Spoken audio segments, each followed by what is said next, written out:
All right, guys, so we promised you guests, and we actually brought two with us for this Stich Joe Talk CSGO episode. By the way, a little aside, I had a buddy telling me that Rush B was a better idea, Joe.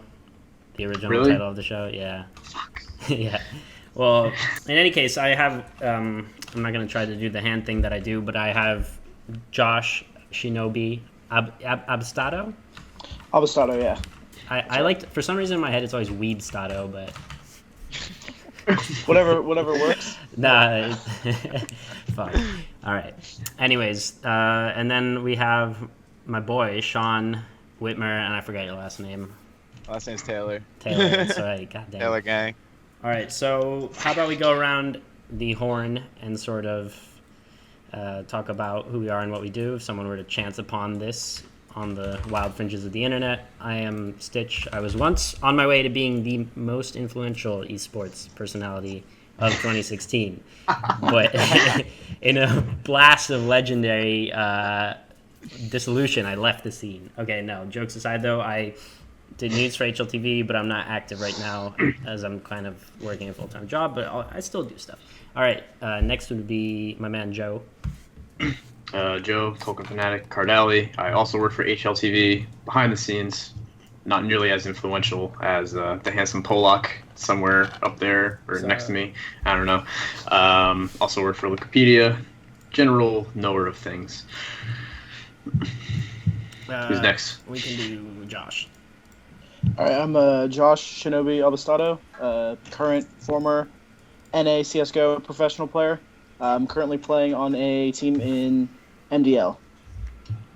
Which is ESEA Premier, for those of you who may not be aware. Correct. And that goon who chose to do a different camera layout than the rest of us. Why doesn't he introduce himself? Can I help you, bro? My name's Sean Whitmer Taylor. I play Counter-Strike, shoot people, but not recently. So I've been not recently. I say dumb shit at local lands and stir shit up on Twitter and stream. Oh yeah, we'll bring that up. Unless if you don't want to, we don't have to. But I don't give, dude. Yeah, man, let's go. All right. And I should mention two Complexity alums and other teams. But Yes. Oh yeah, it's probably just a quick little note.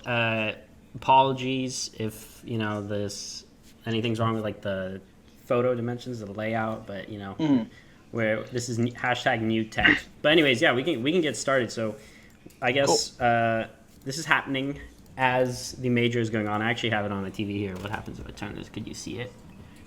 Yeah, it's over there on the TV. But anyways, so not really a friendly major for NA teams, but we out here grinding. So how about to start this whole topic of NACS? You guys can talk about your past maybe, and we'll give you pointed questions. And Joe can chip in if he feels like it. all right. I mean, how far back are we going here? It's starting to go. I can lead off right here. Yeah, right? let him lead off. He's the historian. Librarian. Yeah. So based on my research, you guys kind of both got your start in Source, right? Is that correct? Yes. Yep. Correct. And is that at just a competitive level, or did you guys fuck around in 1.6 beforehand, or you discovered the game at Source? You wanna start? I mean, go. I played 1.6 the first time I ever played CS. I just played Ice World a lot on my Uncle Mikey's computer. But besides that, nah. Yeah, Ice World was the best, man. But and then I just transitioned to the elite 64-man Noob Galore All India servers on Source, and sat there for about 2 years, and then I just picked it up when I was 14. I just started competing. All right, how about you, Josh? I think when I played Source originally on ESEA, I think it was season 7 or 8, something like that. But Okay. I never really played too serious. One of my friends in real life, my friend Spencer, he was playing on some IM team on ESEA, and he was like, "Hey, you should come play for fun or whatever." And I ended up playing, and then that off season I joined some main team, but I never really took the game seriously until 2013 when CS:GO came out, because I had a pretty shit computer, and I just didn't really have the time. I was 16, I think, at the time, when I was playing Source, and just wasn't really a priority. But then I saw CS:GO was getting kind of big, so I was I should probably play because I enjoy the game. So it's pretty much what happened there. Now, Okay, so you oh, sorry, Stitch. oh yeah, because I just something came into my head. So this is very much like something from my perspective, but I always had a hard time. I think this is like definitely an NA thing too, because it's like a socioeconomic thing. I always had a hard time with my parents who being like cool with me gaming. Did you guys come into problems like that when you were coming up? Oh yeah, dude. Are you serious? Oh, I got some stories that'll blow your mind. I remember. Damn, I remember. Yeah. Dude, my first invite match in Source ever. Okay, I remember it very clearly. It was on Contra against the Frenchies, and they had just talked shit to me the day before. Tam was like, "That's why you'll never beat invites." And then I joined the invite team and played in a match the next day. And I was in a 1v4. And I was down to the last guy, and my grandma came over and like tried to like wrestle me to like get off the computer because it was like past 11, and she made me flash myself and I died and I lost it. Oh my. And I was I remember that I was like, you have got to be kidding me. I was like, dude, that was a regular, man. Are you serious, dude? My grandma was a teacher, my grandpa was a state trooper, like my dad was crazy, so it was like, yo, you better like, this is a game. Yeah, you know I can relate because I mean I'm not a pro player, but like my mother, who's Polish migrant, would be coming in and like turning off my the grandma's internet. Polish. There you go. There's the connection. How about you, Josh? Just was it hard? Honestly, not really, to be honest. Like I think most of it was when I was younger. It was more like I didn't really want to play because I was like, ooh, I'm 16, I got a car, like I'm gonna go out, and like I was just like kind of not doing the CS thing. My parents were pretty cool. I think they liked it a lot more when I started getting paid to play the game. Of course. But they never really had a problem as long as I got my shit done for school and I was like not slacking off. They didn't really care what I did, to be honest. So it was pretty cool. But what was the first team that you got paid on? We're kind of like skipping ahead a little bit, but that's fine. We can.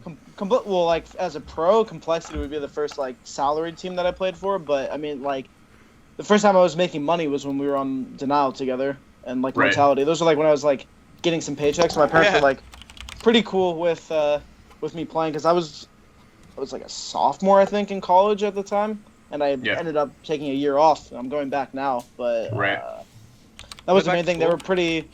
Yeah, I'm taking some classes, unfortunately, but yeah, I don't know. They were like, as long as I did school and stuff, they were fine. But when I got paid, they were like, you should do it. I was like, all right, guess I'll do that. Nice. So you mentioned you kind of like started getting serious in 2013, and I saw that like you were on a team or at least a roster that had like Disciple, Relics, PZ Muffin on it. So names that like people in NA would be familiar with, especially Relics now, right? More so than the others. Yeah. Like, do you have any like memories from like that team and like looking through your list of other teams? Yeah, there's a bunch of okay. So like I don't know. The thing was like the first couple teams that I played on, it was still like I was kind of just playing with friends because like me and Relics had played on a team together in Source like right before CS:GO came out, and Peace Muffin was one of my friends. Disciple was a good friend of mine, and like Nikki. Those were teams that like I kind of played serious, like we practiced and things like that, but it wasn't like trying to go invite. Like we're not really like going hard. We were just kind of like playing. I think other people on the team had different aspirations. Like Skylar definitely wanted to play like professionally, and it was kind of more just like a hobby for me. Right. But I don't know. Like I think the first team that I really like, took the game serious was that same season I had joined Mortality in Maine. I was playing on what was her name at the time? Next Up, I think. It's like some Premier team. I was just kind of like, I knew I had the skill because I don't know, man. Like I just joined some fucking team and I just like carried them. And then what happened was that I went to a local LAN in SoCal, and that's where I had met Vice. Right. And I just been talking to him, and I saw that he was pretty good, and I was just like, hey, like I'm on some Premier team right now. Like we were all right. I think we went 12-4 in the regular season. That's that season of Premier. But I was like, this team's not gonna go anywhere. I was like, and I saw that him and Sick were pretty good from playing them in scrims and things like that. So I was like, hey, like you're pretty good. Like you're cool. We got along. I was like, I'm down to join your team because I know they needed a in-game leader. So I was like, I'll do that. And yeah, that was like the first real team that I took serious. And then I guess like Incursion before that, but that was still kind of like playing with friends. I never really like. The main thing with me is like the whole time I played CS up until I'd gotten into pro was like I always played with my friends. I never really like tried to like branch out and play with people that like were good because I always kind of had like a. Not like a comfortability thing, but it was more just like I had like an expectation of players, and I didn't want to just like play with whoever. Because I feel you. I'm actually surprised to hear you say that, like, that next up team, which would have been with, like, Josh PM and Flash Dust and those guys like Raz. Yeah. Because looking at it, I would have thought that it would have been more like in your season 17, right? Because that's when you first come into contact with Pauly, right? Who maybe in Go isn't, like, seen him as a top-tier player, right? But back then in the day, yeah. Right, at the end of 1.6, he was, like, one of these forces in 1.6, right? So I figured that would be kind of like when you realize, like, this would be the thing. But you're saying even then it was more like later. Like, I mean, the thing was like, I had still been playing on, like, sub 150 FPS on, like, a 75 hertz monitor until that season I had played Premier. So it was, like, up until, what year was that? Let's see. It was, like, 2015, like, June 2015. That was, like, like, around, that was, like, when I got my new computer, and I got a monitor, like, 144 hertz monitor. So it was, like, even then, like, I was still playing, like, serious, but I wasn't, like, I was like one of those guys who's like, I don't need 144 hertz monitor, like, fuck that shit, it's not worth the money or whatever, and I just didn't really care that much because I had other things going on, but I don't know, like, I don't really know what sparked me. No, go ahead. I was just gonna say, let that be a lesson learned for people who feel like they need the best gear to get ahead. You know, I got a buddy like that who thinks he'll never get good until he gets 144 hertz. Definitely is. Bro, I still to this day have to play Nuke and Inferno at 60 hertz. Like, Really? I don't hear shit. Yeah, dude, I don't hear shit, bro. I got a graphics card coming in the mail, but shout out Sheila. But, like, bro, like, yeah, dude, it's not. You think I'm playing out here? It's the struggle bus to Frown Town. Every time we gotta play that, guys. That's why Whitmer wasn't even flustered playing at fucking 15 degrees in Philadelphia. Oh, I was flustered, bro. I was flustered. We'll get to that. We'll get to that later. Yeah, well, anyway, so we sort of, what was the first team that you really got serious on, Sean? And don't say free Brax. Well, I mean, at Source, I had played Invite with this guy named Ghoul. Yeah. And, like, he was, like, really good. I still think, like, I still want him to come back. Like, I still think he'd be, like, the best offer. Like, he taught me how to up and shit. But nah, I mean, in Go, I mean, because I had gotten banned in Source. For missing an ESEA LAN when I was 15 because my grandma wouldn't let me go, and so I got banned for a while. So, like, I came in to Go really late. Actually, I came in to Go. I guess the first team I played serious was Incursion, but that doesn't. I mean, even then, like, I was still kind of just figuring out the game, you know. Like, I had talent, and, like, I linked up with Josh, who knew me from Source, but, like, I was still kind of just figuring out the nades, the timings, and everything on Incursion. I was wondering what happened between season 12 and season 18, so I guess that ban explains that. Yeah, this is what happened actually. So that invite season, like, a lot of people, like, said, like, we weren't really, it wasn't like be taken serious because Go was coming out, but, like, you know, screw that. And I played with Ghoul and, like, some random guys who went, like, undefeated when I joined. We were first seed. And I was 15. I'm like, you know, I booked my ticket, and because we were first seed, we had guaranteed prize money, so they could book it out of that, and then you know, pay me back, or I pay back when I get there, whatever. And then, yeah, so I booked it, and then my grandma was like, yeah, nah, you're not going to Texas. Like, you're crazy. Like, you're going to some fucking hotel. Like, what is this? Like, absolutely not. You're going to get raped, Sean. Yeah, exactly. And then that same weekend was Hurricane Sandy. So it was like, nah, like, you're not happening, big guy.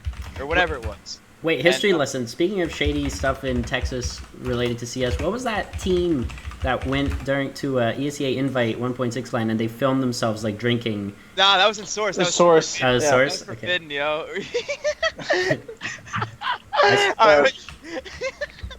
That video was so funny, too, because it was literally, like, everyone had, like, ESEA hats, shirts, like, everyone was ESEA everything. Like, they just had ESEA, like, sweatsuits. Yep. I swear to God. And they were all minors, right? Yeah, like, most of them were, like, 16, yeah. Oh, nice. But, like, yeah, so, like, they just put a placeholder ban on me, and, like, you know, so it was, like, I think my ticket was, like, $363.60. That's what it was. And I remember I was, like, 15 with no bread, so I was, like, well, it looks like I'm done playing CS. And then, yeah, so I just stopped playing games, like, focused on school a little.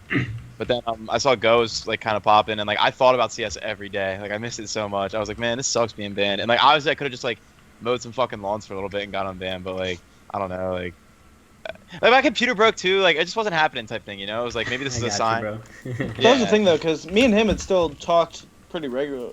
Yeah, I pretty on and off, like, yes, yeah. Me and him still were friends, even though we had never played on a team together in Source, but we, like, had always known each other, like, coming up in the game. Yeah, and I told him, like, hey, you should come back and play, because this was, like, when Go, like, now if you try to come back, you're kind of fucked, because people have so many hours in the game, but, like, 2014, it's like, it's still a good time for people to come back into the game and like get used to how the game played. So I told him like, hey, you should come play. Like, I have a team, and we actually I ended up together, actually like, a cutting him decent from the squad at team. one point. Remember that? You ended up cutting him? Brian? Yeah. So How did that it was like conversation go? it was stupid shit. It was mostly just like we were playing like a game of Dota one time. He doesn't like when I play And, techies. It's literally it. And he was playing techies, and I was just like, bro, stop fucking playing techies. Like, I don't want to play this fucking game, like, 85-minute games. And then he was like, no, bro, fuck you. Like, I'll play any hero I want to play. And then I was like, all right, fuck you. And then he just, yeah, got into a fight over Dota. And I killed him on the team. NA conflict resolution. Yeah, yeah. Take- NACS at its finest. Bro, and then nah, cause like at that point, like I don't know, I was still kind of rough around the edges as a player. Like I was like, that was when you could like like the CZ was like still really good, and you know you could move and all. And I was like really like I abused it a lot. Like if you think JW something, like man, I was like people hated playing us, and like I don't know, I wasn't like really refined, and like Josh helped a lot with my development as a player again coming back, cause like you know you do lose some of the fundamentals like just naturally. And then like I think I rejoined a squad. I think I joined Mortality with him with the next squad, right? Like yeah, it was So you guys were on Incursion, right? Before Mortality, right? Oh yeah. And so you guys are playing with like it's you two and Mark Ladon and Automatic actually. So yeah, we play with Tim and Brian. Quality players. And yeah, I mean like this is before Automatic had popped up on anyone's radar, right? So I mean he had just come back also, and then I think he had joined Nihilum after that. I think that's right. what Oh they yeah, were. because he has a Denial or well. yeah. Yeah, he played. Yeah, okay. So you're playing there. You play like a handful of matches, and then it's Mortality with you guys and the infamous Paul Newman. So you have any Paul Newman stories? Because I'll give you the best Paul Newman story there is. So yeah, can't wait. We were playing. This was like ESEA main playoffs, like at that time, and we had already just like known like, hey, we're gonna replace him for Witmer. We're gonna get Witmer on the team.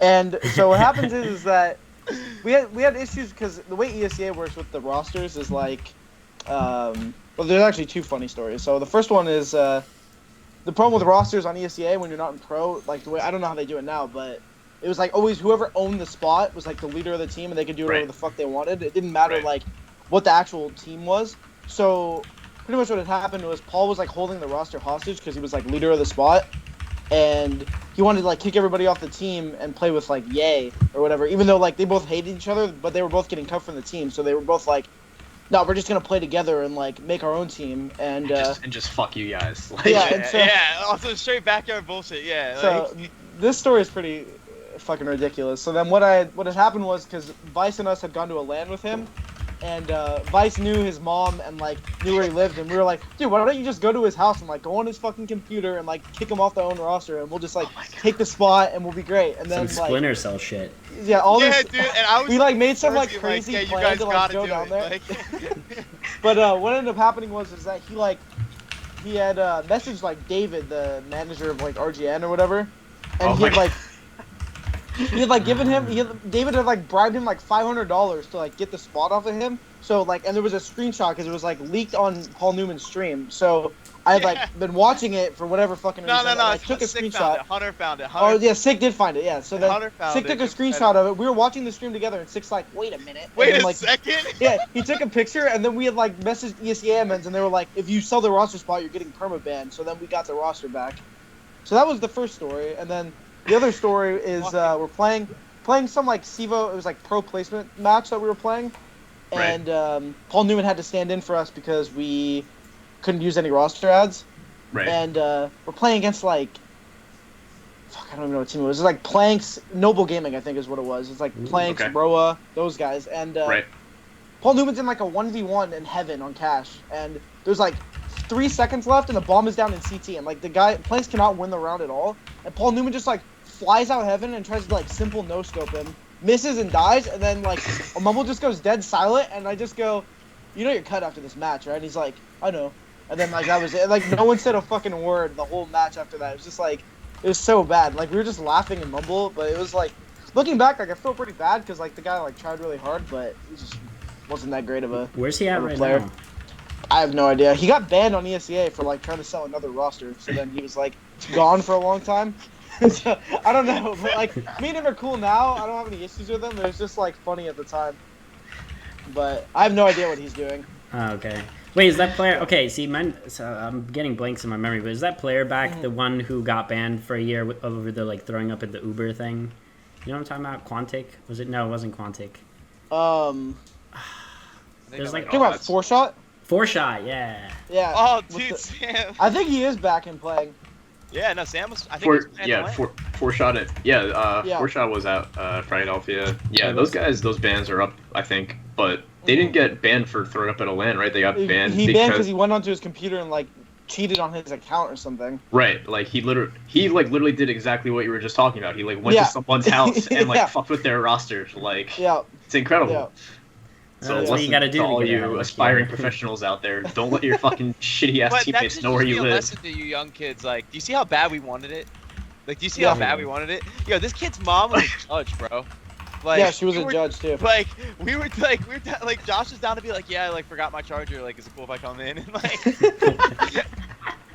like we didn't do it. Like, and like, I don't think it's illegal to like. I mean, I guess it's like kind of like inspiring. So like, you know, statute of limitations on that shit. But like, yeah, like real shit. Like, we didn't do nothing, but like, it was pretty funny. Like, that's how bad we wanted it. We were like, yo, like, this is bullshit. He literally had our roster hostage, man. Like, I wasn't even on the squad. Like, mind you, I was just kind of like watching this all from like the outside looking in. I was like, oh my god, look at this shit show. Yeah. Like, wait, have we gotten to complexity by the way in the little timeline?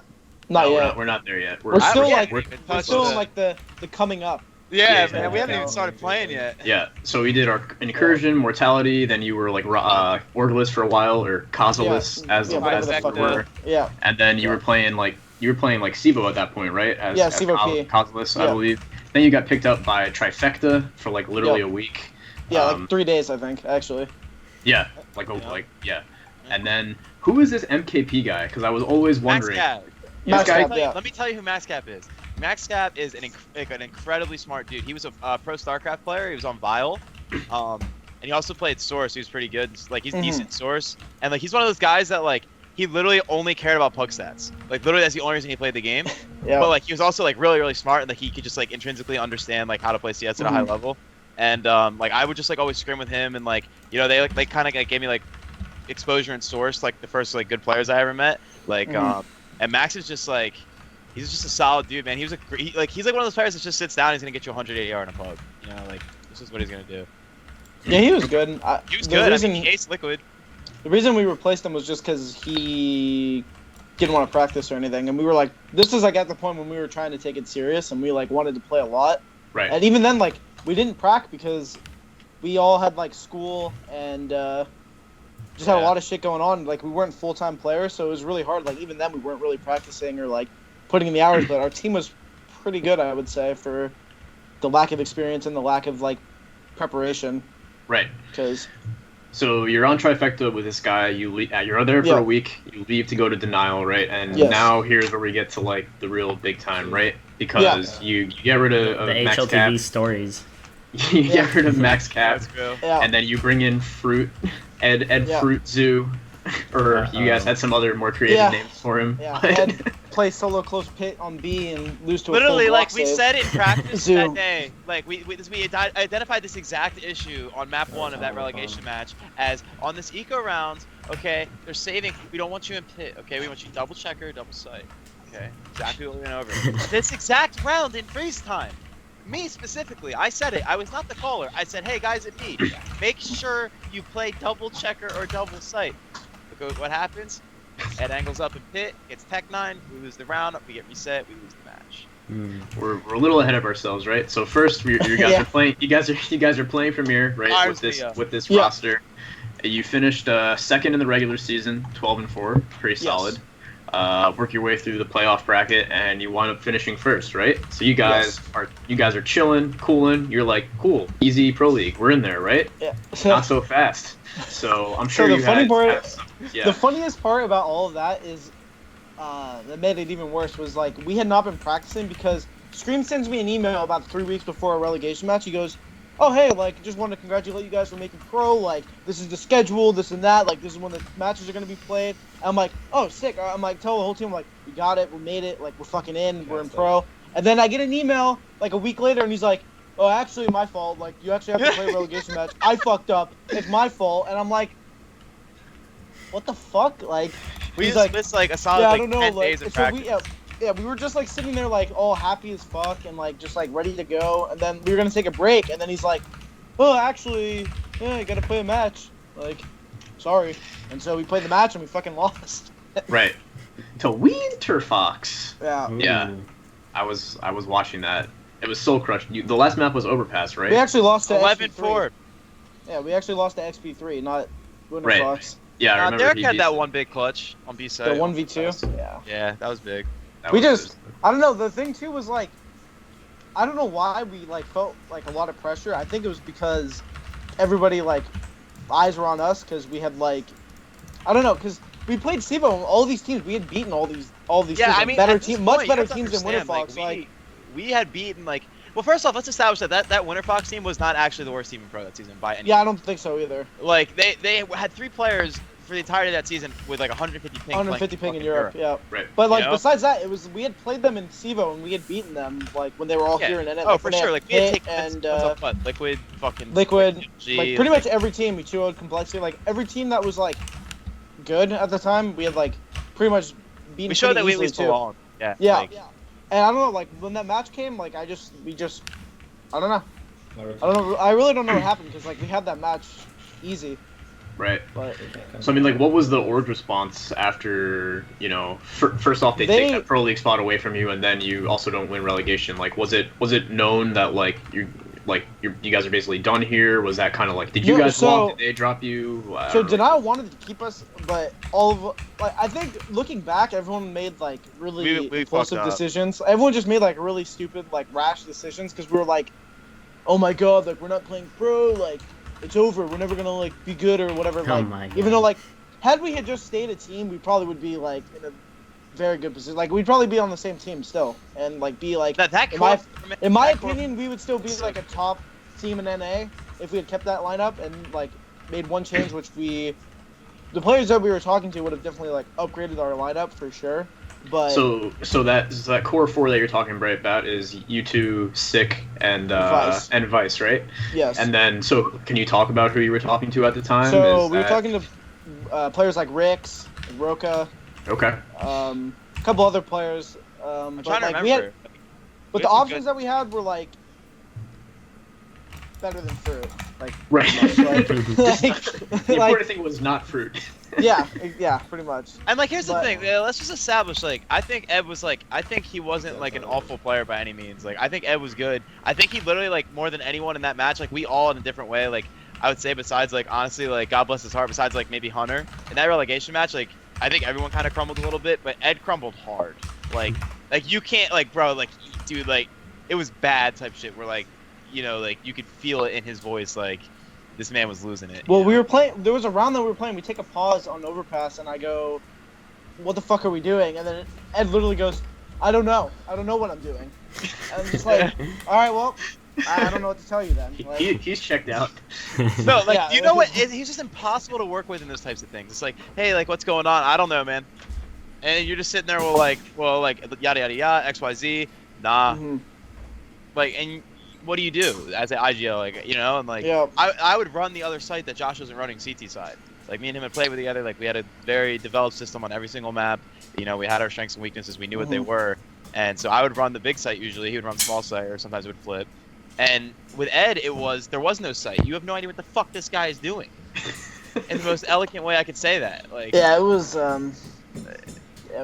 pretty rough. but you know, whatever. I mean, relegation match sucked, man. I mean, the reason I think we made all those decisions, like, bro, after we lost that match, like, yo, I'll be honest, like, bro, we just sat in Mumble and cried for like 45 minutes, man. That shit was so sad. yeah, we were heartbroken. It was sad, but the other thing too was like just greed, man. Like, cause we had all gotten offers from like a lot of orgs, and like a lot of teams had looked at us. Like TS7 pretty much looked at like everyone from our team. Complexity had looked at everyone from our team. Can't even remember like whatever Splice was at the time. We just felt like we deserved pro after winning Premier, so it Yeah. was like there was no not taking pro after we'd already earned it type thing. Yeah, even Right. though like looking back, even like 2 or 3 months into being on Complexity, I knew I'd fucked up. Like I knew that was like a bad move, and Was Splice called? Wait, it was called Follow Esports, right? they were Follow Esports, but it was not Splice because Splice was sponsoring the team that was like Stewie's team with Slummy and them. Yeah. It was Right. like Threes Up or whatever the fuck they were at the time. Oh, Right. right. Um, Yeah. I don't even remember what their name was. And there was like a couple other teams that people had been talking to, but I don't know, like everyone just kind of was like consumed by like the greed. Like we saw like, oh, like salary, like we're just gonna go and play pro, and then like I don't know, but looking back, I think most of us definitely like think that we fucked up. Like Are you- Six, the only one that's in like a good spot like now because he got So- on the right team, and yeah. I mean, So- he's just an animal. Let's just give him credit Yeah, where credit's Six due. is good, Sick, yeah. he's right now. He's so informed. That kid's a monster. Are Yeah, so are he's you good. two still living in like the shadow of that obelisk, of that particular failing that relegation match, or no? Have you moved beyond it? No, I'm past that now. I just not. think that I just think that like I don't know, because the thing with me is that because of what happened, like so I go from Denial, which was like a team I had made myself from like bottom up. I got to pick every player I wanted, and then I go on to like a team like Complexity that's like set in its ways, and like all the players like have things that they want to do, and then it's like they bring in the new guy. And it was just like I didn't fit into that team at all. I didn't really get to call what I wanted to call. I was just kind of like there, like a placeholder player, and so I knew that team wasn't gonna work, and it definitely like affected how I had played, and so I just dug myself on a hole. Like I did like pretty poorly on that team, which part of it is like my own doing, but then also I think a lot of it had to do with like the team itself and like expectations of like players on the team, and then the whole fraud thing that just like made the team worse. And once you go, once you're on a team like that and you just suck and your team's shit, you don't really get to go up from that point. You know what I mean? Like Yeah. You have to all go there is back is, like, down to go back all, up all again. there is to go down is like, all right, like United was like the lowest that I could go, pretty much, like without being in Premier, and then that team was just a fucking disaster. So then it goes from there to here I am now, in Oh. fucking Premier. Like You just jumped a few levels there, but yeah, that's the gist But- of So it. he, that's the Don't fuck with their timeline, Josh. TLDR timeline. no, yeah. that's all. Yeah, spoiler. Yeah. So you Yeah. mentioned that you didn't get to call what you wanted in Cole. Was that because of the people you were playing with? Was that because of the influence of Warden, or was that also Fraud's fault? You can just blame Danny for everything. It wasn't Fraud's fault. The thing with Fraud, man, is like Fraud really tried hard, and like I like Danny. Like I mean, he probably, I don't know if there's bad blood there. I mean, he wasn't too happy about like everything that had happened, but Right. he was a cool guy. I mean, he tried really hard. I won't say that he didn't try. It was just the thing that was like annoying to me was like nobody on that team, even before I joined, had wanted to play with him, and the org just like forced him onto our team, which Right. just makes the playing environment just really bad. Like it doesn't even Right. matter if like he could be the best player in the world. If like people don't want to play with you, it just makes everyone else like be low. And like the morale of that team was so bad that just like even when we brought Wimmer into the team, it didn't do anything because people were still unhappy about being there. Like Roka didn't I want to be tried there. so hard to like bring spirits up, man. Like that's like what I do on teams, bro. Like that's my role, straight up. Like, And I mean like it was impossible. I tried. I think I don't even let me see when did Sean join the team? March 14th. It was like yeah, it was like March 14th March. was his My trial. birthday. Yeah. Yeah, so I had already been on the team for 2 months, and I had still played with them for like another 3.5, and I was already mentally checked out, like in like February. Like a month and a half of being on the team, I was already like, I don't want to be here. Like I want to leave. Like Right. so, it was like pretty much. And you weren't all the- alone in those thoughts. Let's just establish that too. Yeah. Like, No, everyone. so pretty much all of the matches, pretty much from like pretty much like 10 matches into our ESEA season, I had already like made the decision in my head, like I don't want to be here, I want to leave. But I wish I had said something sooner because I pretty much like it got to the point where the last match I had played with Complexity, which was like a BO3 or best of 2 against NRG on it's like an ECS the first season. Mhm. And after that match, I told Sean, I'm like, yo, like I want to leave the team. Like I had already mentioned this to him before, like I wasn't happy and I wanted to quit, but I was just like, no, like I actually want to leave the team. Like I don't want to play. Like just get somebody for me. And then like at that same time, that was like when Warden was already like looking for someone to replace me anyways. But like I wish I had said something before instead of just playing like shit because I didn't care about being there. Then like waiting until the point when it's like it looks like I just got like cut from the team for being shit. You know what I mean? So it's like Right. I definitely played bad. I just like the way that it came out was like they were like, yeah, like we replaced them even though like wasn't like really how it was. But Right. no excuse for playing poor because it's like a job. So even if it's like and that was the thing I learned too is like even though it was like a job, I didn't want to play with people. Like I'm not a person that can just like play with whoever or work with whoever because it's a job and I'm getting paid. I don't think I'm getting paid enough money to warrant that. It's not like I'm a fucking basketball player and I'm getting paid like millions of dollars to like work with people I can't stand. It's like getting like a job that I can just like I can make more money just getting a fucking degree than I can playing like CS right now. Like on like a team like Cole. Like it's not worth it to me. But other people are different. So were there like personality issues that persisted even after Fraud like got benched, or like were they lingering, or yeah, there was a lot of issues on the team. I think the in-game the biggest problem was that we had like no player. There was no one on that team that was like the support player that would could like just like that was like expected to be me because I was the caller, but that's not really like what I've ever done. And like part of the problem was like they didn't do. There was no like research done. Like I think that's a big thing with a lot of NA teams. Why they suck is because like they just go for like the name. You know what I mean? Like whoever's like the big player at the time, they just like pick them up without really thinking like, oh, how does this guy fit into our team? Like what do we need on the lineup?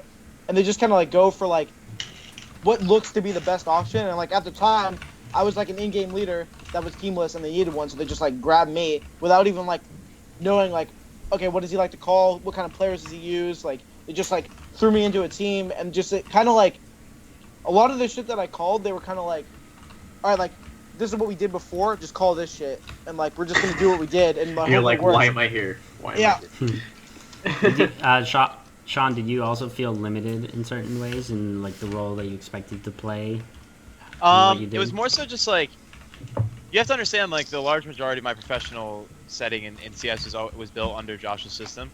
And so when you know he had contacted me, like he was the one who said I was at my birthday dinner. He was the one, you know, so he was on the team, and I was expecting, okay, well I'm going into a team with Josh. Like I know the system that he likes to call. Like I thought that like you know there was a lot of talent on the roster, so I was like okay. And you know Roko was still on the team when I had actually joined. He left like you know a week later or whatever it was. So I had a lot of high expectations. So when I came to the squad, and that all changed within like a week, I kind of felt almost like abandoned. I was like, well, what the fuck? Like, I had my star player, or you know, I mean, definitely I think is a star player now of that squad.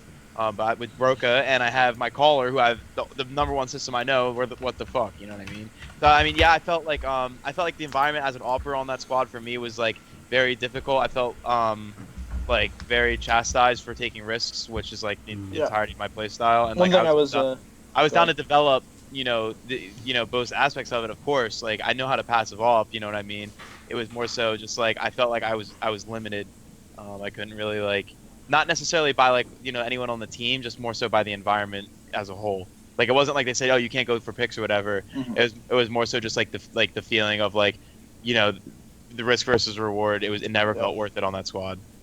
One thing I was gonna say too to add on to that is like, the culture of that team was like, if you get the kills in the round, if you win the round, it's whoever got the kills like is like the credit to the round, and if you lose the round, it's like whatever the call was made, or if like they hit your bomb site and you lost, it's like your fault 100%. It's like no one else's fault in the round. So pub culture.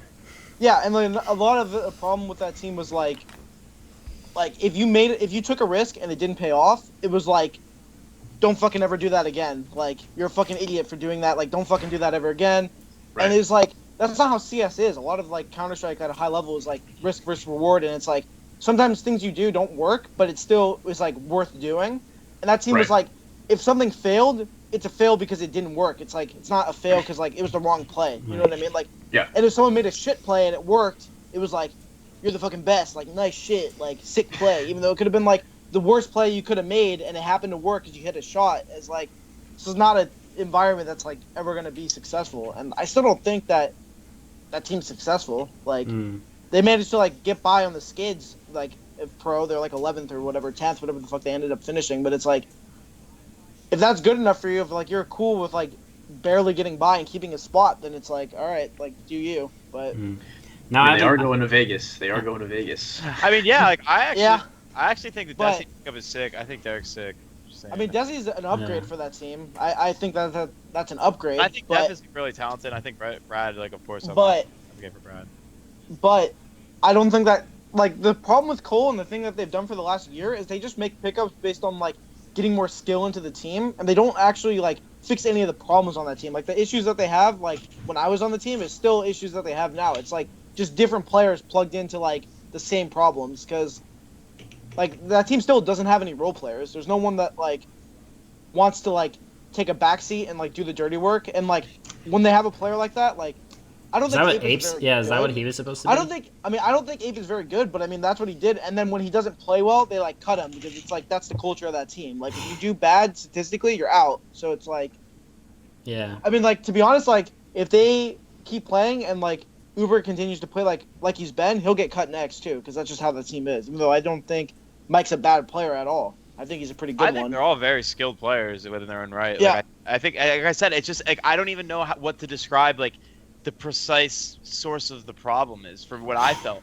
I just thought it was like the environment. I just there is no leader. There is no. Yeah, there you go. You know, there was literally like the environment. Like I just like I did it. Like I'll be real. Like I love as people. I love those guys for real. Like I would seriously go have a drink with them like every day of the fucking week. Like I love those guys. Like Rory's like my older brother. But it's just like on that squad, man. Like in game, it just felt so like hollow, bro. I don't know how to describe it. And the other thing too is like when they had picked like when I was on the team, okay, like the way that they made decisions on who to pick up on the team, it was like I'd even told Warden I was like, yo, like I need certain players on the team for me to like call and make this work. I can't just like use whoever. And so originally like we were looking at players, and then Roka was like, oh, let's try out Def. Like, we didn't know him. We tried him out. He was good, and he fit into the team at the start. And then, like, pretty much from that point on, though, it was like, even though we didn't make, like, a lot of roster changes when I was on the team, it was still, like, no one wanted to do what I wanted. It was like, I had to, like, accommodate, which, I mean, like, an England leader has to accommodate to, like, his strength of his players. But we had, like, 3 players on the team that all wanted to do the exact same thing. And I don't know, like, how you're supposed to make that work unless you just like that style works if you don't have like a set caller and you just want to do whatever. So it's like, why the fuck am I even on the team then? Just get like another fragger and just run around. Like you were doomed when that happened. Was Surreal? Yeah. Was Surreal? Was he brought on through Def? Through Def, yeah. So like the thing was, I had told Warren, I was like, when we were looking for someone for Roka, I was like, okay, like me and Whitmer, like we want to feel more comfortable on the team, especially me being the caller. I was like, I want to try out people, and we want to bring in someone that like fits onto the team that we want. So we tried like rock, right? We needed we tried like Akis, which like I didn't really want to play with Akis, and like I really wanted to bring Vice into the team, and or even just like any player that I had saw that was like the support player, like someone that I know can play like the bitch roles and do the dirty work. And then we already had an opera on the team, and Warden was like basically MIA this whole time when we were trying people out, and we were like pretty set on like using Vice. In my opinion, we were like scrimming with him a lot. I mean, I don't know what was said behind the scenes, because once I saw that like we picked up Surreal, I knew like, all right, well, like I'm out pretty much. Like I'm not gonna be here much longer, because like it was just going a different way. I made it pretty adamant that like I didn't want to play with him, because we had played 2 maps with him in Prac. He didn't communicate at all, and he had 150 ping, so I couldn't even tell like if he was good or not, because it was like it's impossible to really know if someone's gonna be good on like 145 ping. And I was just like not really down to play with him. And then I wake up on like a Saturday and I get a call from Warden. He's like, great fucking news. He's like, Surreal's flying to America. Like, here we go. I'm like, what the fuck are you talking about? Like, and he's like he's on the team, and I just like had woke up and like it was like I don't even know what's happening. I was like, I don't know. How many different locations were there coal houses at over this year? There was one in Denver and Houston, right? So the house in Houston was basically like Warden's house that they had been playing at and boot camping at. It wasn't like a mandatory gaming house. And then now they're in the Denver house. Yeah. And the Dota team has like a mansion in Florida, like Orlando. And the CS team has a little shack in Denver. Yeah, I don't know. I have no idea. Nah, the Denver house is nice, yeah. The thing, I can't say bad things about the org though, because like. Oh, I'm not trying to instigate you. I know. No. I'm like, as much as I dislike the team and I didn't like their like the org's approach to like how to build a roster. They always paid on time, and they were really good about like PR and like doing like marketing and things like that. Like they were hands on in the sense like if I needed to contact them, I never had issues like getting a hold of them. It was just more like I had problems with how they dealt with the team. And I still think that.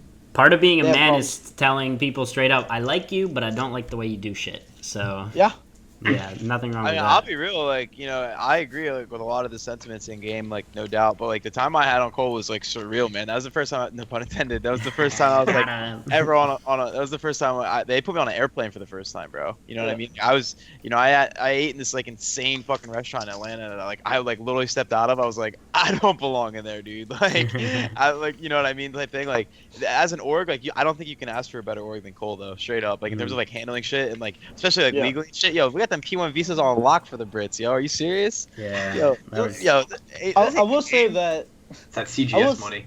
I will say that they did owe me $1,000 from the season I played with them, but they paid me like yesterday, so There you go. I thought you were about to use this opportunity to blackmail. Well, I actually wanted. It's funny that Sean mentions though, Atlanta. I wanted to talk about my memories of complexity there for the group stages. First, I always kind of start with like something that's not that serious. Do you remember that quote that was heard on stream where you told somebody that their AK was really nutty? Yeah, it was Josh. Yeah. It was Josh. Yeah, I remember it was on Dust 2. He dropped 25 T-side against Envious, and then we didn't win a single CT round. I remember tweeting about it. I was like, this is going to blow up. It didn't. But I thought it was cool. But anyways, how did you guys come out of that experience as a team? All right, so I'm just going to like talk about Atlanta because that was like super fucking cool. So we came in naturally like the first thing we hear is like Thorn roasting us, like of course, like out the jump, like so like and he said like if Cole wins like a single map, then or no, this was actually after we lost to VP. So we came in, we played VP. Like I remember it was like the first time I was ever on like a big stage like that. And I remember I wasn't nervous at all, but like we definitely got like 9-0'd T-side overpass. Like they like snack stuff and ran up short B with an off and 4K'd all heady. Like it was pretty dirty. And like we got smacked and like I remember we like started getting going towards Cobble and then Thorn was like, if this team gets a single map, like I'll put on a jersey like right on stream or some shit. And Thorin also made a like when I first joined Cole, I heard the video. He called me a charity case. I didn't like that very much. I don't particularly like. I don't. Well, we all know he's good at predictions, so. Yeah. Well, he's not because your man over here dropped like 35 on Gambit to fucking get us our one map. God damn it! Like we had to get that done. But I had to put Thorin in a jersey. But nah, Atlanta was really cool. Like we came out of it. Like that event was weird because like the roles had switched like 3 days before in practice. Like. That's when I was just like, okay, like, I don't even want to fucking op. Like, you know, I just don't even want to do this anymore. Kai, you can op type thing. Like, and Matt was like, well, what are you going to do? I'm like, I'm just going to fucking entry. And, like, I helped with, like, a lot of the mid-rounds. I think there was, like, a snippet of me calling, like, a strat against Kenny S's team where I just, like, it was a good read. And then someone was like, oh, what a perfect read by Witmer. And I was all gassed. I was like, yeah, fuck yeah, you know it. But I literally just called, like, a fucking, on a fucking catch, I just called, like, a fucking pop flash for B. But, I mean, it worked, so. Cool. It was really cool. Real talk, when you guys were there, was it still really cold in the studio? At E-League? Yeah, it was a little brick. I mean, I can't unremember. What? I can't. Little brick. It was cold. Really? It was slightly chilly. Yeah, when you say that, I think Brazil, Russia, India, China. Yeah. Maybe that was big too economic for you. I mean, yeah. I mean, that's all right. Well, that's not what it's cold. It was cold. Yes. It's cold. Okay. It was cold, but nothing compared to Philadelphia, so I can't even remember how cold it was, to be honest. True. I still have not recovered. We're not there yet, are we? Are we there yet, Joe? We're not. I don't think so. There yet. We But still have like a whole season of Pro League with the United to go on. Ooh. But Yeah, the great season. the great season. Well, before we get into that, so you mentioned like you like playing with Vice a lot, right? Which is obvious because you seem to always wind up on teams with him, even after you had like a short like separation. Yeah. Like, and he was someone that I had expected to kind of blow up a little bit. Like, I kind of expected all you guys when you split up to like find your way somewhere and do something. He obviously got the TSM look initially with Hunter. He didn't get to stay around like Sick did. Yeah. What do you think the deal is with him? Like, is there some unlocked potential in him, or is he just kind of one of these guys that knows like something that you know how to use, like you're talking about? It's a bit of both. I think a big problem with him is that he has like, in my opinion, he's pretty fucking skilled. Like, I would say his skills like equivalent to Six. Maybe like not as flashy, but he definitely has like equally as good aim, and he's like a smart player. But he's a player that like he's cool with like taking a backseat. He's not a player that wants to be like the star player.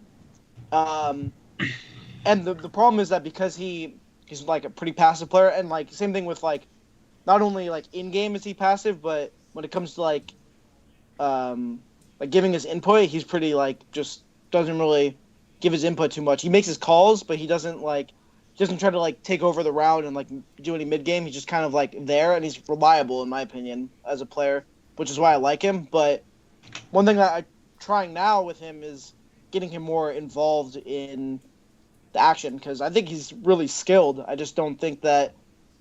I always feel like And, Dan's like, on problem was TSM motivation, though. You know? It is motivation also. That's another thing I was going to get to. But on TSM, for instance, he was like playing like roles that he had not played before.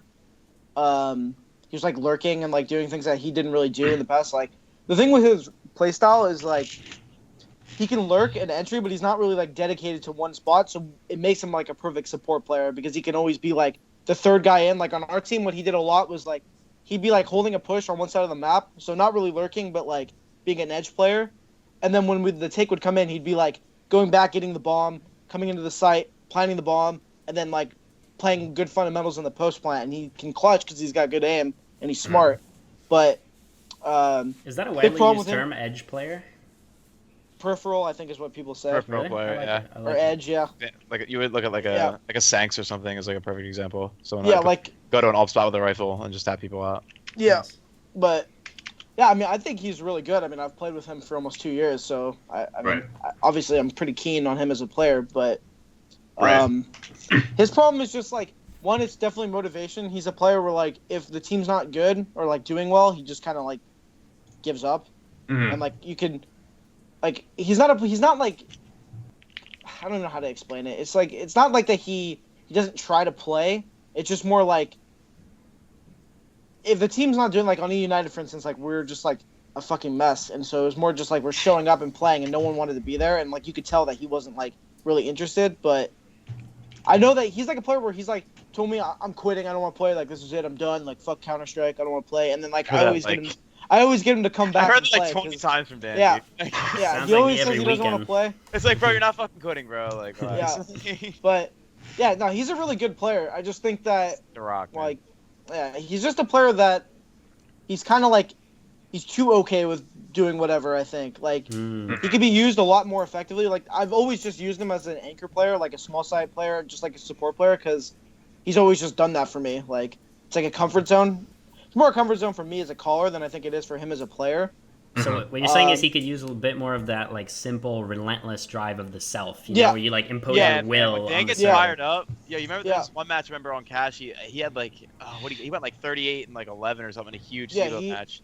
He was just fucking dry peeking everything, straight disrespect. It's beautiful. He's a player that like if he's confident, he can be the best player on the server. I think like easily, but because of his role and just because of like his personality, he's very like rarely like that player. Yeah. But he's dependable. Like. And even then, like, our season was horrible, and, like, me and him were still, like, the best performing players on, like, a completely shit team.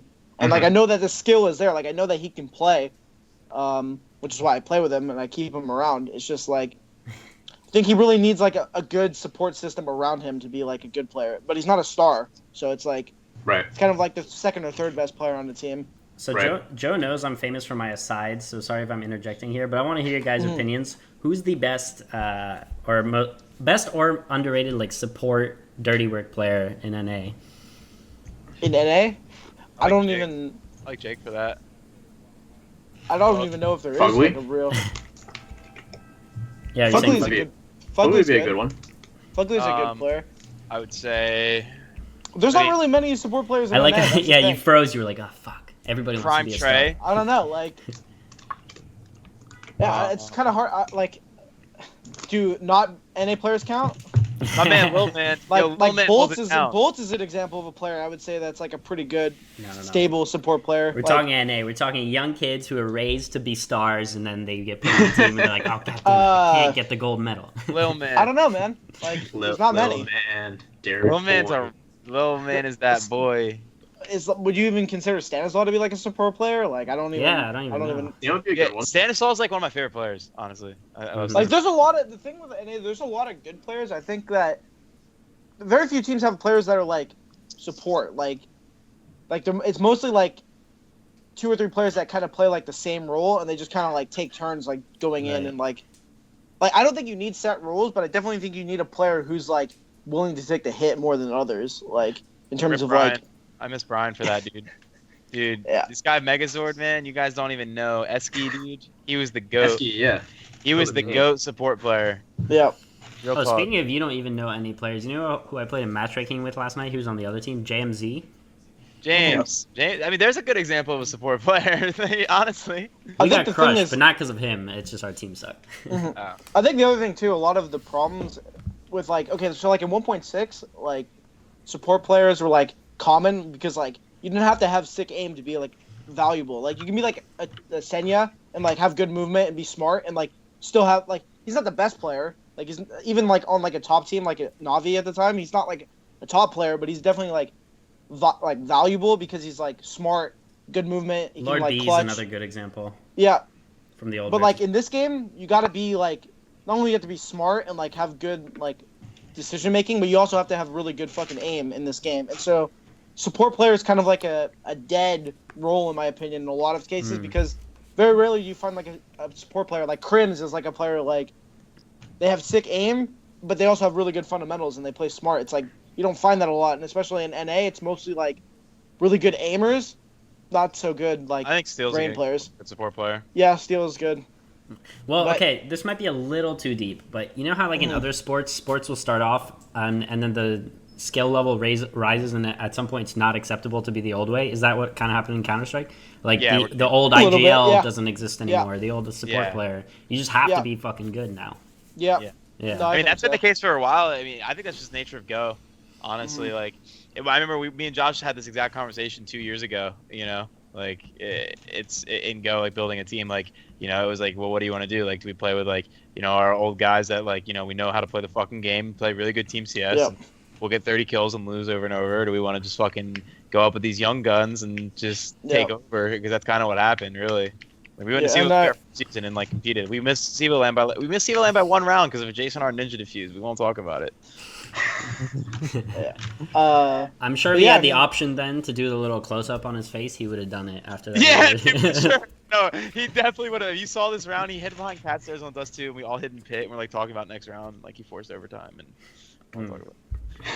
Anyway, so E United, maybe you should go through the wonderful Oh season. wait! Before we get there, we need to talk about some Shady Spooky. Can you get up Shady Spooky? Do we have time for that? I do not. This Okay, is my new that's fine. PC. I do not have binds. but- So- I'm down to Shady Spooky. Do you remember the circumstances by which you got into Pro League, Josh? Yeah. Okay, so the way that people make it out to be is like not the case at all, and I just think it's kind of funny, like how I didn't even hear like, this drama. word of mouth like excited. makes people think that like people act like I came into the team and I'm like I'm taking the team. It's my fucking team. Like kicking everybody. Like bro. So what had happened was like the team had already decided like they didn't want to play with FGB, and I basically told them I'm like, well, if you want to like play with me and like they all wanted to play and I wanted to play with them, I was like, I don't want to play if FGB's on the team, and I was like, I want to play with Vice, and so they were like, okay, yeah, let's do it. It wasn't like I had to like finagle my way onto the roster. It was literally like a 5-second conversation. I was like, hey, like I don't want to play with FGB, and they were like,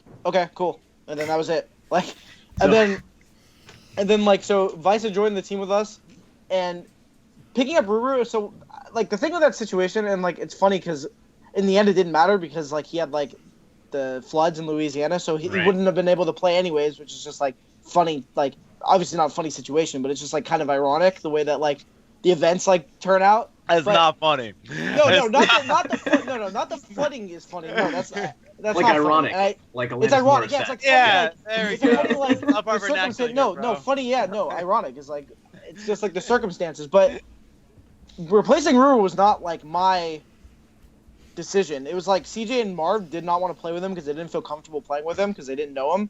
And Steven's kind of like he's an interesting character.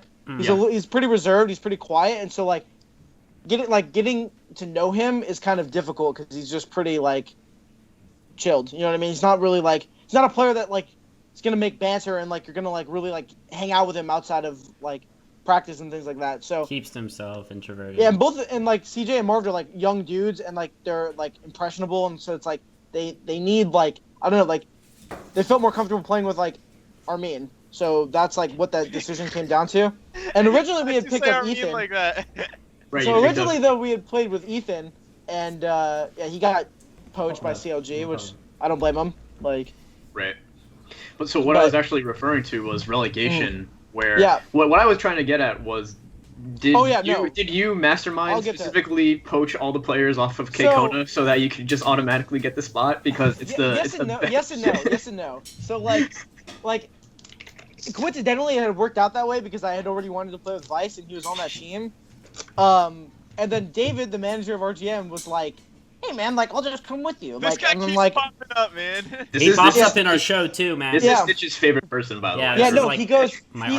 He's like, yeah, man, I'll find you guys an org, and like he found me. He had got me in contact with the United guys, but he had almost botched that for me because I had to basically he was our manager for like a couple weeks, and then we got rid of him because he was just like making a fool of himself. But spooky. Yeah, he's a manager for pretty much everybody. So he was just I don't know like. It wasn't like our intention. Like I knew that was the outcome, and I knew that people were gonna like think like, oh, like these guys are shady, and like they like tried to fuck a team out of a spot. But okay, this is the thing too that people don't seem to understand. Ocean had already left that team.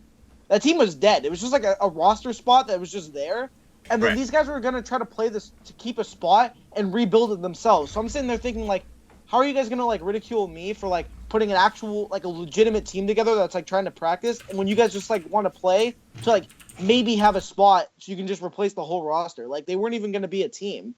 Like all the people that were playing on that relegation match weren't even going to be playing together. Like so it's like to me it's like you guys are basically doing the same thing that like we're doing, but it's like because it's already your spot, people are going to look at it as if like they're actually trying to compete when that's like not the case at all. Like so always slot drama surrounding these boys. I don't know what it is about you guys. Yeah, I don't know. You can't top Coast. So. Yeah, that's true. True. Yeah. All right, so now we're on E United, right? And the whole world saw the early version of those contracts when Richard did his show. Those were total AIDS. Yeah. We'll say that. That's like to put it lightly. Those were. I think it's bad. politically correct to say Ebola. Yep. Yeah, or bird flu, one of those. SARS. So shout out SARS. Yeah. The hipster virus. But yeah, they were. Yeah, go ahead. Yeah, I was gonna say. So E United and you guys you played EPL and you played some ELEAGUE qualifiers and that's it, right? So I mean, much. was that literally just you guys were just cashing checks and not trying to do anything else? Or? Pretty much. Yeah. I mean, like the problem with that team was just like there were people on the team that I didn't want to play with. So like, okay, the biggest issue was like ESL had told me originally when we had gotten the roster, they were like, no, like. These players have to play X amount of matches because it's their spot, and you can't just change it. And then they give Winter Fox a fucking free roster of like 5 new players and shit. And then I'm like 9 matches into the season, and I finally have the nerve to message Alex Nair, and I'm like, yo, like, can I do something about this roster? And they were like, oh yeah, like you could have done it from day one. I don't know why you're even asking us. I'm like, what? Like that's not what you told me though. Like, and they're like, oh well. The rules changed, so I don't know. Like, it is what it is, and I'm like, all right, cool. So like, yeah, and then like the problems with the team was like, Marv is playing on like 140 FPS or something, or like 160 FPS, and like this guy's getting paid like $3,000 a month to play Counter-Strike, and he's like refusing to buy a computer. So I'm just like, what the fuck are you doing here, man? Like, just leave the team. Like, don't play. Like, if you're just here like cashing out, because at the beginning we were trying really hard, and like in practices, like the thing too is that we were pretty good in prac, and I don't think it had anything to do with like people playing different in matches. And this clutch from JDM was fucking insane. I don't know if anyone just saw that. I don't. That was ridiculous. But I see it. It's happening right now. That was absolutely insane. Just saw that. I just missed it. I'm telling you. Yeah, that was hype. So, but yeah, no, like the beginning of the team when we had been practicing, like we were good. We were doing well. We were like playing a lot of good teams really close. But, like, you go in prac to winning every pistol, and then you lose both pistols every match you play, pretty much. Like, I think in 26 matches, we won, like, 6 pistol rounds or something, which is fucking insane. And, like, most of the matches we lost were, like, 16-12, 16-13. Like, we were competitive. It was just, like, we didn't have enough skill. Like, definitely didn't have enough skill, and we didn't have enough experience to, like, take us over the edge. And, like, what had happened with that team is like by the time we gotten around to replacing Marv, who just like was not showing up for practice and didn't want to be there pretty much, like we're like 1-8 or something, and there were two like whatever the fuck we were like 1-7, 1-6. No one good's gonna want to join our team at that point. Like we still have like the hard matches coming up, like a lot of the better teams we had to play still, and it's just like, who the fuck are we gonna get? Like there was no one that we could get on the team that like wanted to play that was like. You said I know. Good. TCK. Yeah, so that's What up, that's where we Trey? ended up. So we went Interesting from having choice. like, yeah, I don't know. So we just had like, and the problem with our team is like we just had like all passive players, no one to like entry, and like CJ is like the only player that's like aggressive that would like take the fights, and he's just like doesn't want to do it. So it's like we have no way of. One sec. Can you still see my cam? No, Or is it? Oh, we Okay, lost you. give me a sec. you've ruined my Text tech message. setup too. I'm gonna have to fucking shit. I'm gonna have to like get up for a couple minutes in like a sec, but I'll try to finish my train of thought. Okay. Well, we can finish up with you real quick, right? So Yeah, okay. Yeah. So, yeah.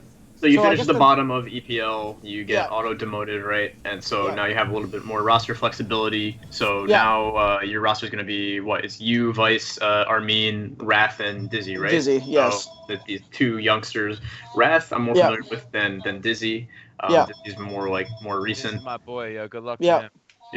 Yeah. So is there anything you want to tell us about these guys? I'm sure you guys are So- on the hunt for an org as well come Premier season. So Yeah. good luck with that. Thank you.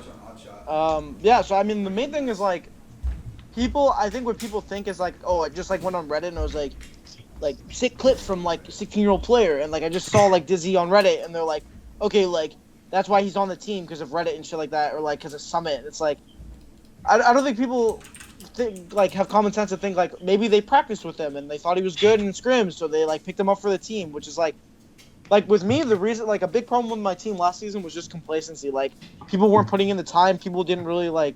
I think getting demoted, like, is definitely, like, a wake-up call for, like, a lot of us where it's like, okay, like, if we want to play, like, you have to play, like, for real. We can't just be, like, cashing checks and, like, skidding by. Like, to be honest, we had run that whole season with the expectation of, like, we can beat Complexity and we can beat Splice, and then we'll be fine. And, Right. like, when we had lost that match High to benchmark. Splice... Yeah, when we had lost that match to Splice, basically on like a Davey 1v5 eco round, and we lost that match, the next game we literally just didn't say anything. We just ran around and got raped, and like we just knew like we're getting relegated, so it's like doesn't even fucking matter anymore. So it's like obviously like that was dumb because we probably still could have ended up playing like a relegation match against Rush, which I think we would have won had we had played it. But Unlike Splice. yeah, yeah, pretty much.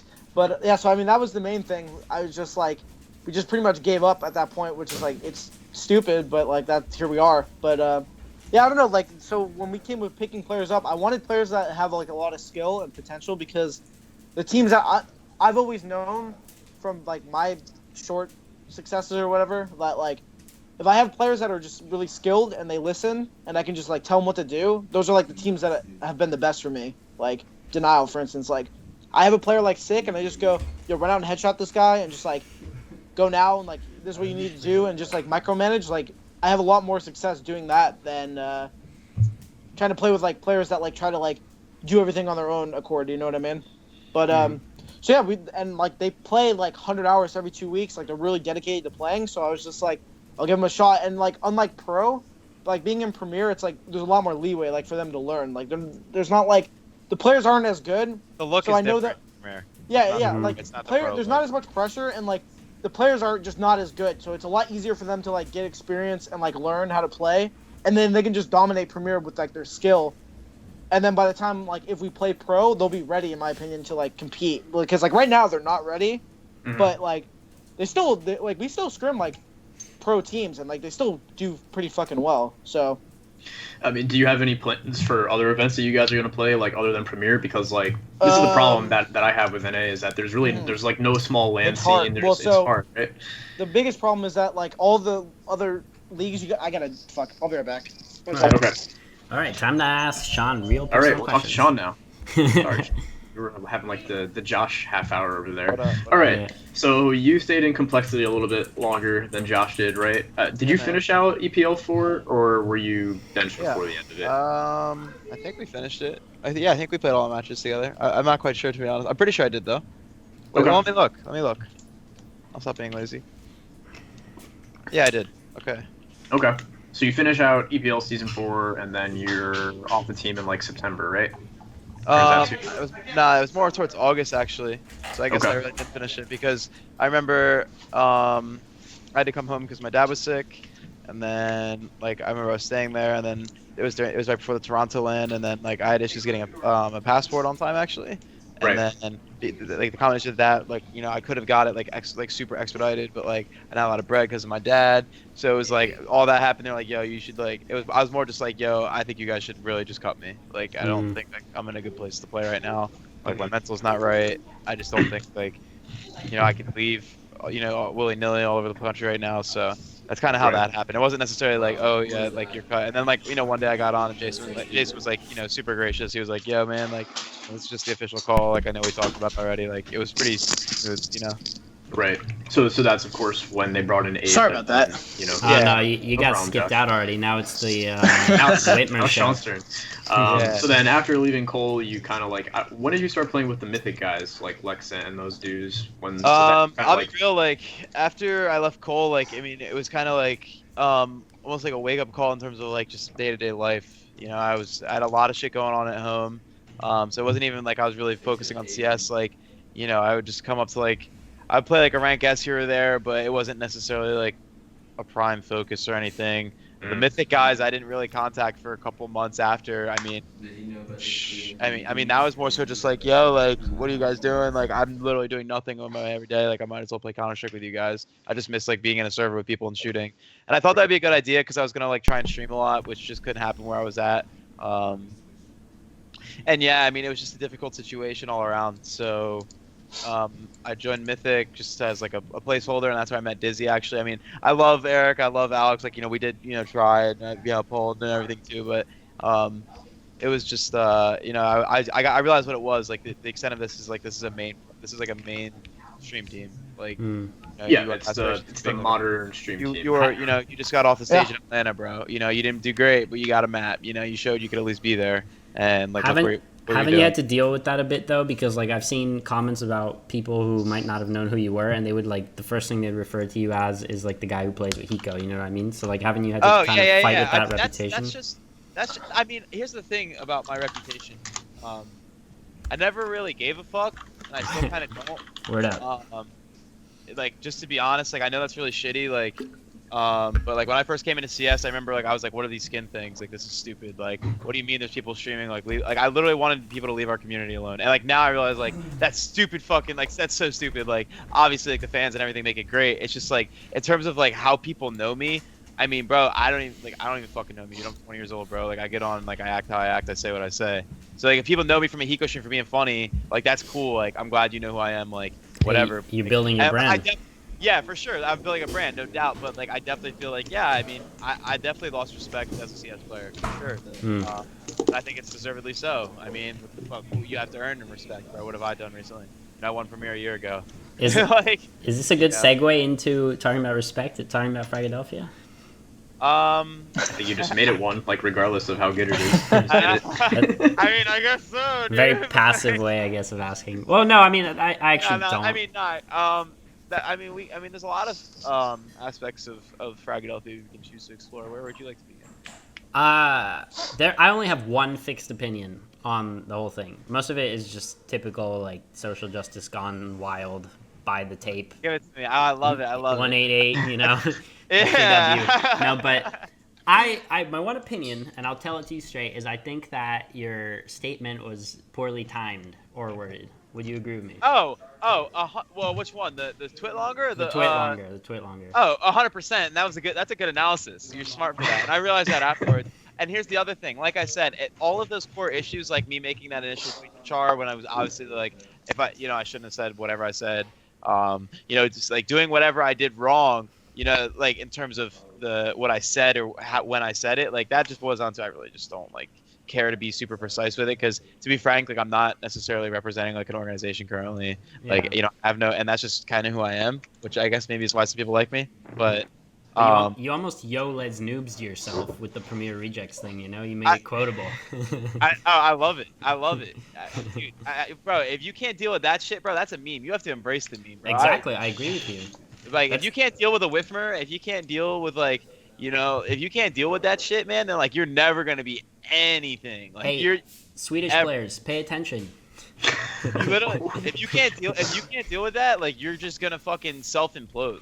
Like you're literally just gonna be like, wow, man, like I can't handle people like roasting me or whatever. Like, yeah, obviously I look like a fucking idiot. So what? It happens all the time, bro. It happens all the time. Yeah, absolutely. I am an idiot. So. Anyways, in the video game community is particularly harsh and critical, and then even within that, like the Premier main community wants to be like is a hyper genius behind the toxic. Yeah, everyone's just super like the smartest fucking most critical like, app analysis person ever on the internet, and then in person they're like, hey, make this not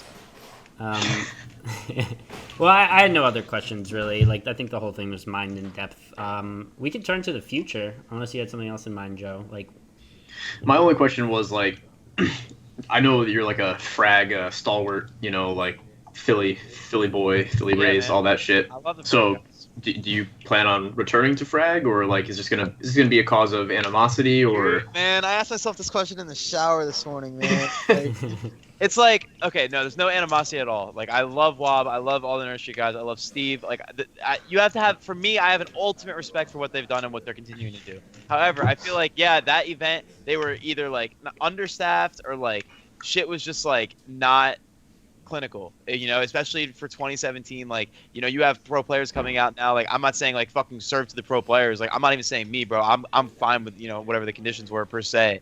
But the way things were handled, like, I definitely don't agree with that event. And like, yeah, it leaves a bad taste in my mouth. But I mean, if anything, it just kind of motivated me in CS. Like, were either of you guys at RGN Pro Series? No, you weren't, right? No. Okay, but have you heard things?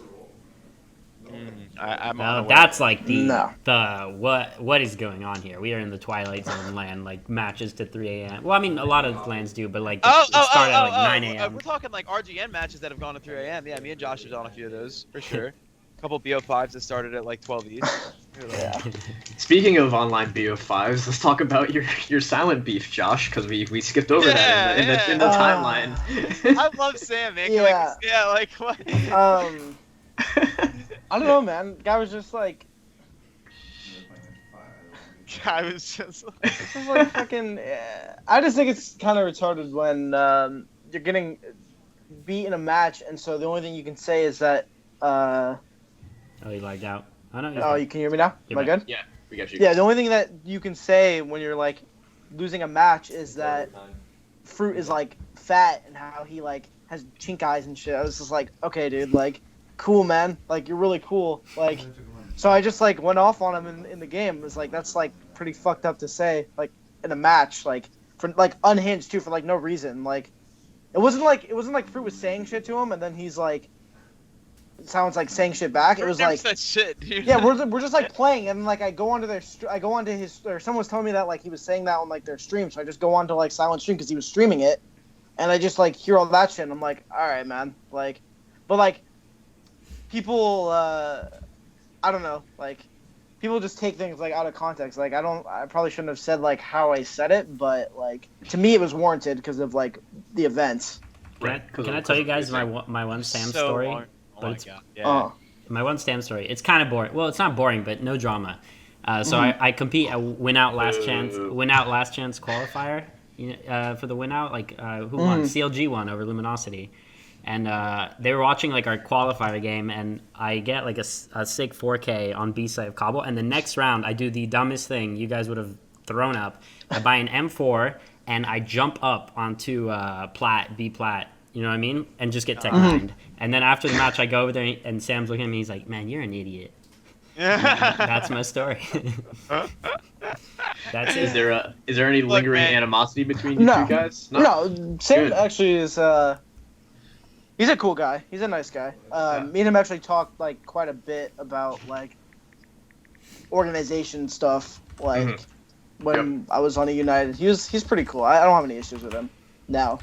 That's good. It was mostly just like a one-off thing. Cool. And I had to apologize to him like immediately after that, anyways. Even though I don't think I needed to, I just felt like I should. So I did. Surprisingly mature for NA Counter-Strike. I'm making a call out. I'm making a call. Uh-oh. Like, I'm calling you out, big guy.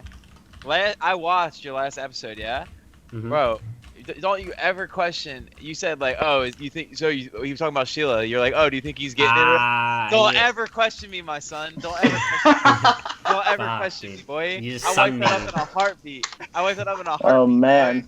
Get off me, son. All right, boy. That ass B, I ain't playing with you, cuz. Oh, Okay. I knew that was coming. I knew you were gonna see that too. I said it and I was like, God damn it. Where's the filter? Yeah, bro. Where's the filter, I watched Mihal? your guys' show. I told him. I watched your guys' show. I listened to it while I deathmatch. All right, I have one that was question the that best thing I had ever heard. Yeah. I have one question I need to get off my mind so I don't forget.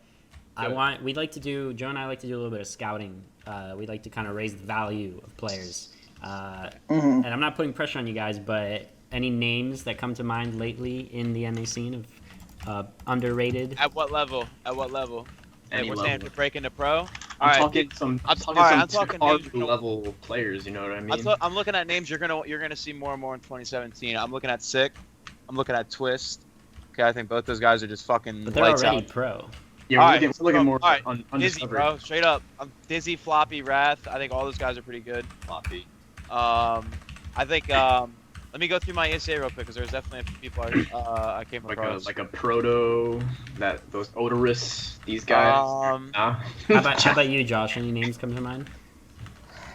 I mean, Dizzy and Raph. Raph and Dizzy are good. Yeah. Right. Yes. Self-serving. I don't know. I don't really. The thing though is that because this is gonna sound like not egotistical, but like when I've been playing pro for like a year, I don't even pay attention to like the lower tier teams. So like this is like new for me to like scout talent that's like not in the pro scene already. Because I think most players that if you've been playing for a while and you haven't played pro at all, there's probably like some sort of reason for that. Like these young players, like the Floppies and like the Wraths and things like that, like they don't have opportunities because they're like 16 years old. So it's like these are the players that like now they're coming up and like this year. But most of the players that are like older, like my age especially, like 22, if you're not playing pro now, you're probably not gonna play pro anytime soon. Like, Jeez, you just said my age and I'm 25. Fuck. Just depressed the hell out of me. well, that's ancient in CS and NA CS. That's like the oldest player in NA right Bro, now. I still maintain that you probably hit your CS prime at like 25, 26. Because that's like no, it's definitely. like that's Taz like is prime still X, trucking but- that's like See that? prime XP and like still like your skill. Yeah. Like we still don't know when skill fall off is, but like I would say like you're assured at 26 your skill's probably not gonna fall off. The craziest thing though is if you look at the teams in pro right now in NA, like the oldest player is like Hiko and he's like 26. Like, Yeah, it'd be like Hiko and Jordan would be like Yeah, the oldest like- players. Yeah, that's Yeah, pretty like- crazy to think about. Very young. like You know most it's bad when players in Jordan's the pro oldest now, guy in the room. most Like, players in pro now are like really young. Like that's what I'm saying. Like 25 in NA is like pretty old. Like Armin was like one of the older players too, like 26. Armin! Yeah. So which mean- which transatlantic scene has more of like an old boys club? Is NA or EU? Where do you think like they try to Oh, do I shit think like it's that? definitely EU now. I think it used Yeah. to be NA heavy though. In Source and 1/6, dude, it was all, dude. That's all it was. Is old. Like you had IRC. Yeah, old clubs, guard, yeah. man. Like Yeah. if you had to be an old head to get into the IRC clubs, and if you weren't in the IRC clubs, you weren't getting on the squad. Like Yep. how it was. So good. So NA had the shakeup. So the prognosis is that the fertilization's happening here. Now EU's gonna go stale. Yeah, we were Yeah. just the initial set of trees that got set on fire by Australians. Do you think that FPL, Rank S, these sort of things, like streaming, you think that's helped kind of that? Because, I mean, even at the pro level, right? Like, Yeah. NA has been stagnant until very recently, right? Like, you had Lex in pro for 5 seasons or whatever, you know what I mean? He managed to stay in there. And that's not a problem. Nice guy. But, you know, we've talked on the show, right? He's gonna a call lot. us out. I don't care. Yeah. If he's watching this but can't do research for ESEA Global Challenge Land, that's his problem. I think Got him. When they lost that last round. I just think the amount of skill, just in like I think NA players have always had a lot of skill. I just think we lacked a lot of like team play, and I think right now because of like all the shit that's happened this year with like the roster changes, I think this is when NA has benefited the most because a lot of teams like now I think it's gonna start to change because teams have this like month break in December and they've been able to prac for the major, so I think that EU teams are gonna start being better again, like overall, and I think a lot of the NA teams are gonna kind of fall. Not like that we were ever dominant, but it was like we were able to like win big tournaments, which we hadn't been able to do before. But Right. I think there's going to be some fall off because I think NA teams still rely a lot on skill. Nick is so And I think good. European teams are just, I think they're just better. Like, I don't know. Just, All right, I have another question. See, this is my time where I ask my weird questions. Mhm. I'm thinking of a few NA teams who didn't want to go to faraway events. For example, I think it was Optic in Star Series China, and then it was you have, of course, Hades on Subtle with the WSG thing. Yeah. Is there a little bit of like the I don't want to go to some like sketchy place to play CS thing in NA? I mean, that's not a good way of phrasing it. Maybe comfortable factor. Maybe. I think a lot of. I would say comparatively, probably more so than in Europe. Yeah, but that'd be the only metric is measurable. Like Maybe it's not like any real amount. I don't think. Okay. Maybe I'm thinking too much into it, but I think a lot of with NA culture with like CS is like stats mean a lot, and I think if you think that you're gonna get raped if you're gonna go to a tournament, you don't want to go. Like, I mean that definitely. I'm not gonna lie. When I was on E United, we could have gone to Northern Arena with like 5 days of being as a team, and we were like, nah, fuck that, because we knew like if we go, we're gonna get destroyed. So we were like, it's not worth going, like just to like play 2 maps and get farmed. So it's like I think that like not when you're like a top team, like if you're Cloud9, you're not doing that or something, or like Liquid. Yeah. But if you're like a mid-tier NA team and you're not like, you know, there's gonna be like good teams going to the LAN and you're not like that good, you're probably not gonna be too excited about going. Like, even if like no one's gonna say that, no one's gonna be like, oh, like, we're COG, we can't wait to go to, like, some big LAN and get 2-0'd and then we're out. Like, no one says that shit, but, like, that definitely goes through people's mind when they're, like, going to these bigger tournaments. Like, I think you explained it pretty succinctly, so thank you. But, I mean, that's a problem, right? Like, it should be the exact opposite. Like, if you're maybe not a CLG, right? Because CLG is supposed to be at this, like, higher tier of NA, right? But, like... You know, and I can see why, as a five-day-old lineup with no prac, you wouldn't want to go to a LAN event, right? But like, this is why like the context of the Hades LAN dodge is so like. Well, I think he straight up. I think he said it even in like those texts that got leaked. It's like I don't blame him. Like if you're going in that group that they were in, you're going all the way to China. Like you're not gonna make any money going to the LAN.